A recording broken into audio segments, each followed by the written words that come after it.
In the multitude of encounters we have in life, it's remarkable when a man and a woman meet, fall in love, decide to marry, and spend their lives together.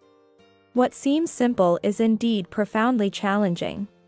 A marriage of mutual love is nothing short of a miracle.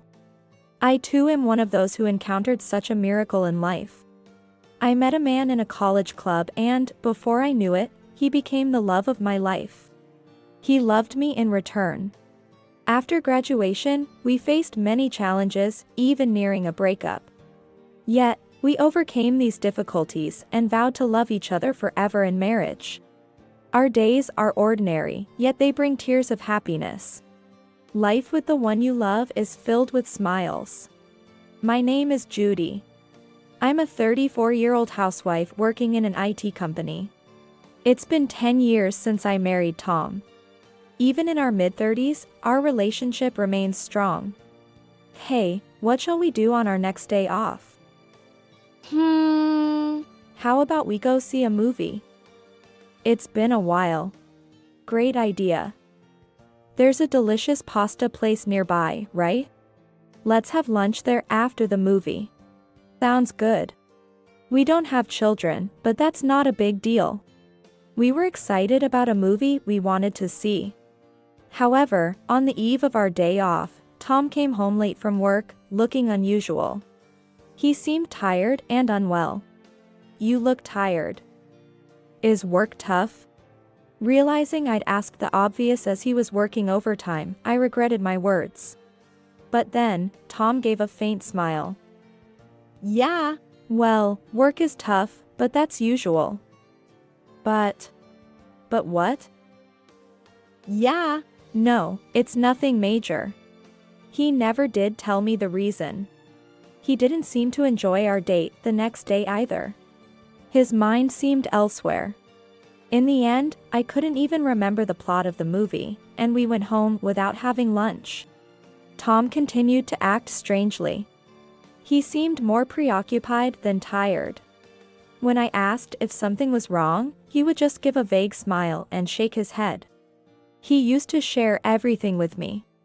It was clear Tom was hiding something. Was it something he couldn't tell me, or did he think it wouldn't matter if he did? These worries continued. Tom's spirits seemed to decline day by day, and I too suffered, not knowing how to help. Then one day, a call came to my workplace. My colleague said it was from a hospital. Instantly, I was overwhelmed with indescribable anxiety. Had a parent fallen ill, been in an accident, or... With trepidation, I answered the phone. As soon as the call ended, I rushed out of the office. In the hospital room, I nearly collapsed. A nurse at the entrance supported me. I stood on my own, trembling, and approached. Tom was lying in bed, appearing to be asleep. But he wasn't just sleeping. I already knew that from the doctor's explanation. We did all we could. The doctor spoke with regret. I silently shook my head, expressing understanding and forgiveness. It wasn't anyone's fault. It was just fate. A stroke.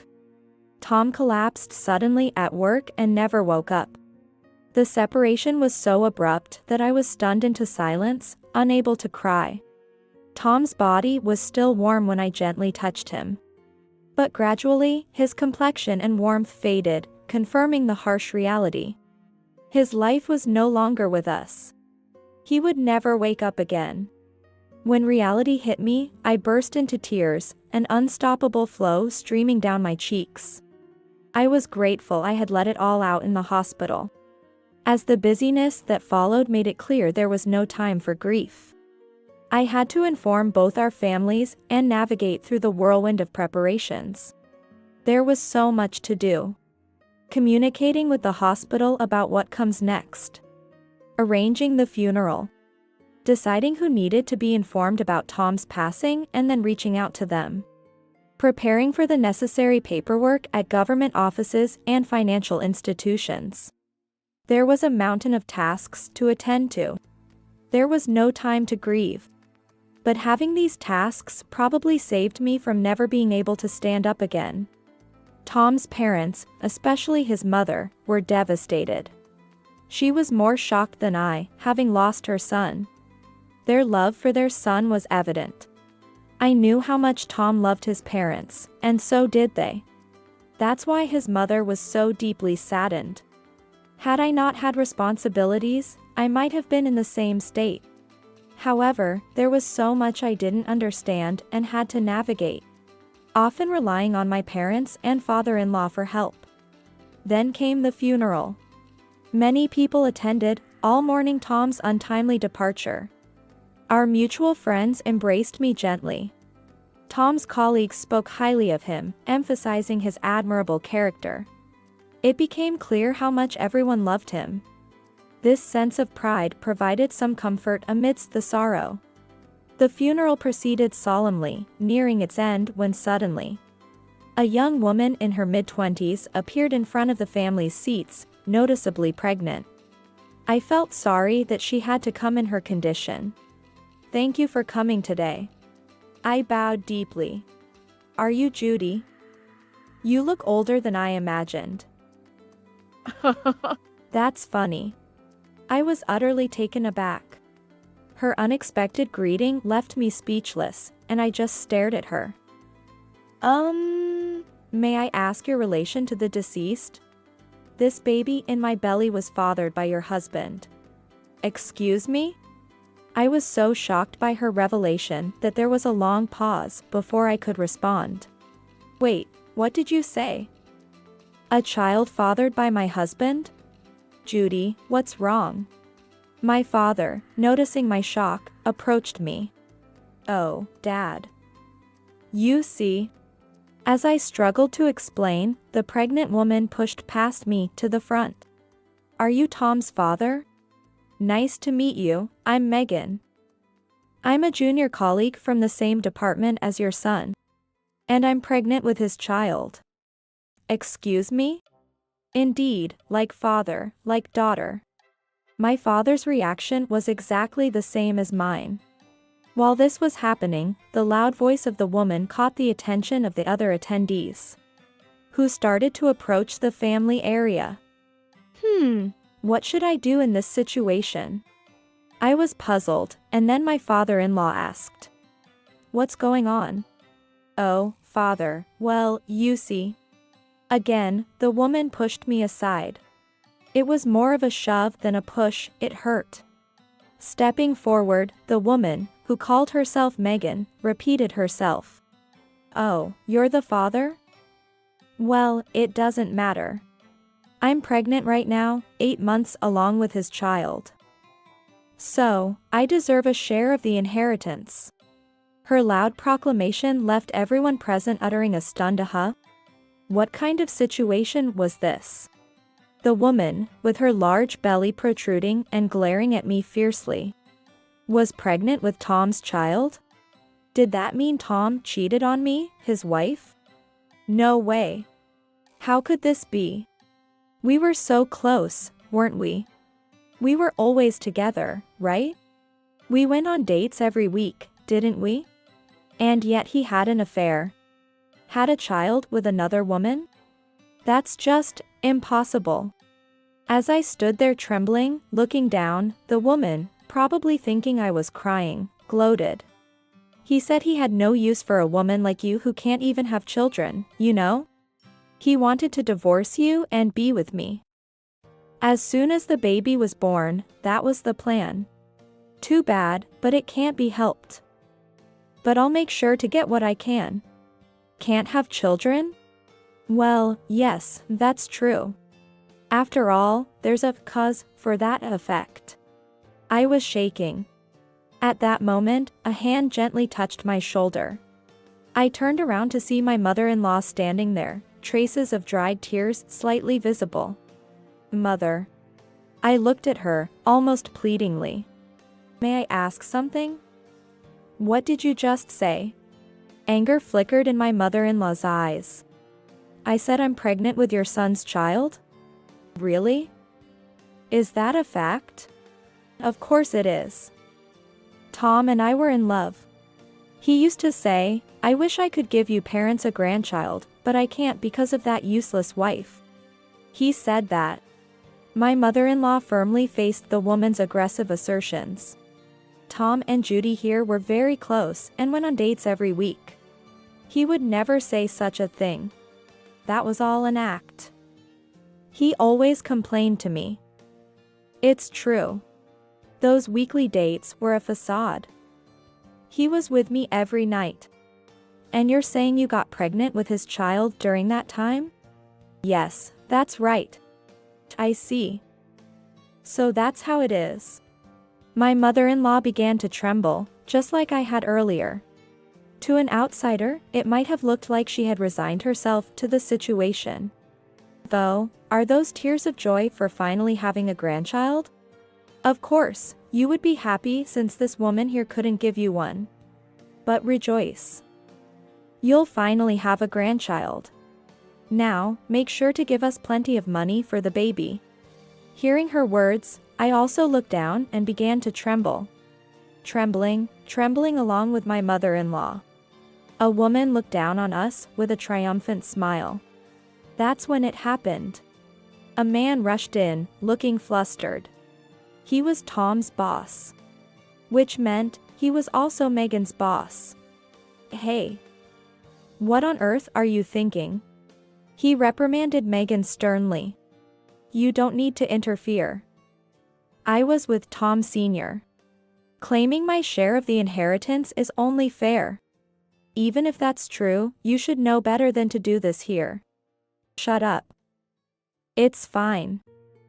Once I get the inheritance, I'll quit the company anyway. I'll resign, not just take maternity leave. You have nothing to do with me anymore, so keep quiet. The boss was left speechless by her blatant defiance. It was too much to bear. Both Judy and her mother-in-law had reached their limits. They couldn't stop trembling. She couldn't stop the laughter from escaping. No way.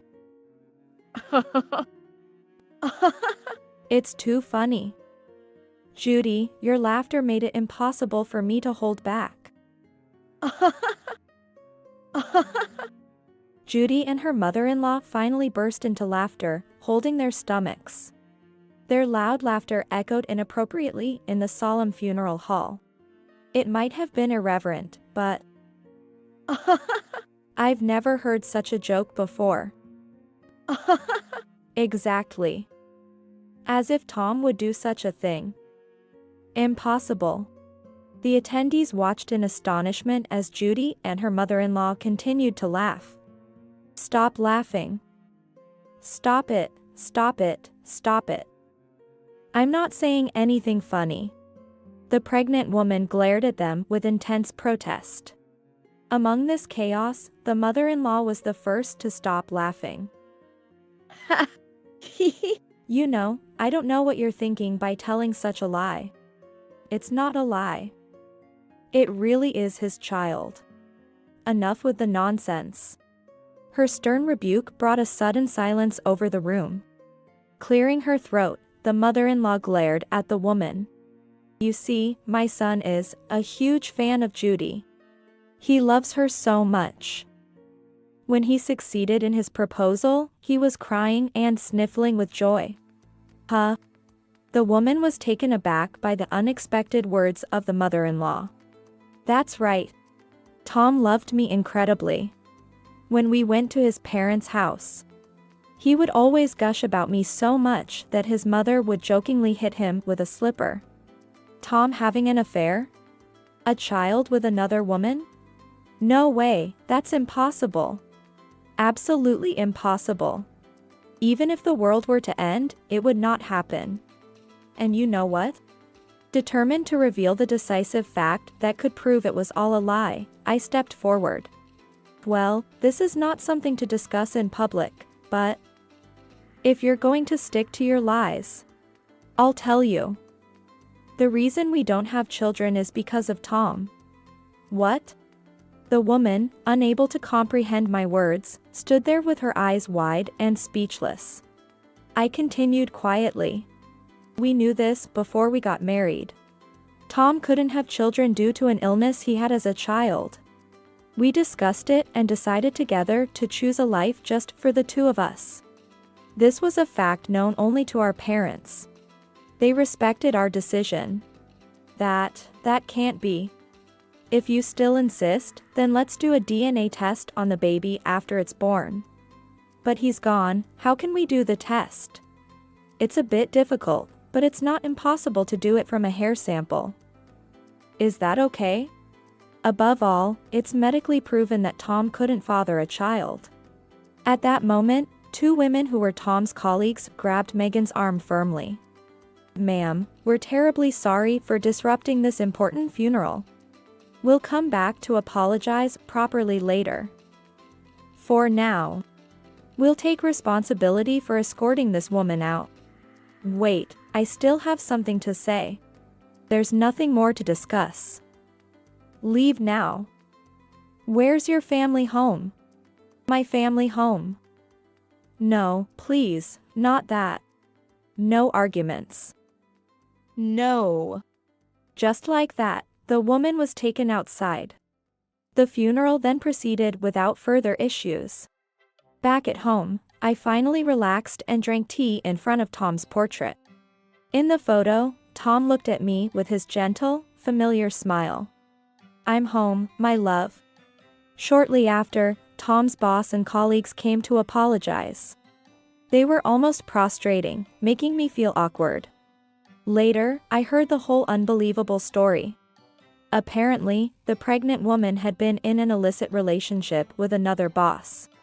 Tom had accidentally found out about it, and he, who always detested infidelity, was troubled. He didn't want to upset me with such sordid matters, so he kept it to himself. Which explained why he had been so down. That woman. She apparently thought it would be hard to take the other boss from his wife. But she felt anxious about raising the child alone. So, she concocted this scheme, taking advantage of Tom's unfortunate situation. When questioned by the company and our parents, she was forced to reveal the truth. What an unbelievable story, right? And what happened after?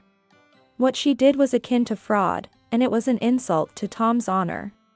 Through discussions with her parents and lawyers, we settled on her paying compensation. The unborn child is innocent. Her parents decided to raise the child.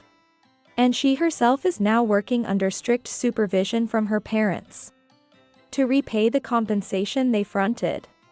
As for the company, they dismissed both her and the involved boss for compliance violations. As for me, I keep busy, holding on to the memories I shared with Tom. I still find myself crying unexpectedly, but when I do, I talk to his photo. Strangely, it calms me down. He must be watching over me from heaven. I can't join him just yet. I'll have lots of stories to tell when I do. So please, wait for me until then, my love.